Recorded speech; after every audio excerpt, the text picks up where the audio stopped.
14 April বাঙালির প্রাণের উৎসব পহেলা বৈশাখ। এই দিনে পান্তা ইলিশ শুধু খাবার নয়, এটি ঐতিহ্য, সংস্কৃতি আর উৎসবের এক জীবন্ত প্রতীক। কিন্তু এবারের বৈশাখে সেই চিরচেনা রূপে পড়েছে সংকটের ছায়া। ফলে ইলিশ শিকার কমেছে প্রায় 80%। বাজারে নেই কাঙ্ক্ষিত সরবরাহ, আর যা আছে তার দাম আকাশ ছোঁয়া। তাই অনেকের কাছেই এবারের পান্তা ইলিশ যেন উৎসব নয়, অপূর্ণতার গল্প। স্বপ্নেও চিন্তা করতে পারতেছি না যে একটা ইলিশ মাছ কিনবো। বাঙালির যে একটি উৎসব, সেই উৎসবটি আমাদের আসলে এবছর হবে না। সমুদ্রে মাছ শিকার ব্যাহত হয়, সরাসরি প্রভাব পড়েছে সরবরাহে। দেশের দ্বিতীয় বৃহৎ মৎস্য অবতরণ কেন্দ্র পটুয়াখালীর আলিপুর ও মহিপুরে এখন ইলিশের উপস্থিতি অনেকটাই কম, অথচ বৈশাখ ঘিরে চাহিদা তুঙ্গে।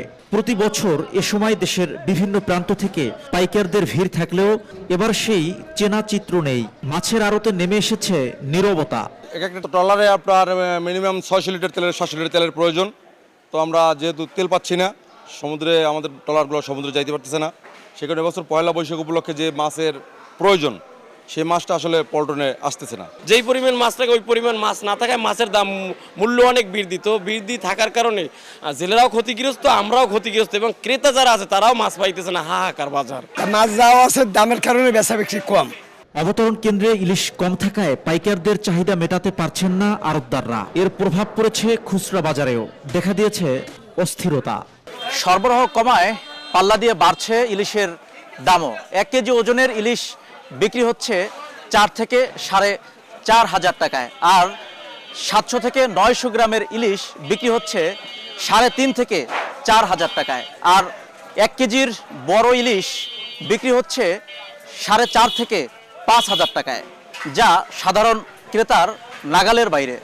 বিশ্লেষকরা বলছেন, জ্বালানি সংকট, মৌসুমী চাহিদা এবং সরবরাহ ঘাটতি, এই 3 কারণ একসঙ্গে বাজারে চাপ তৈরি করেছে। এ পরিস্থিতিতে পান্তা ইলিশ অনেকের কাছেই বিলাসিতা হয়ে দাঁড়িয়েছে।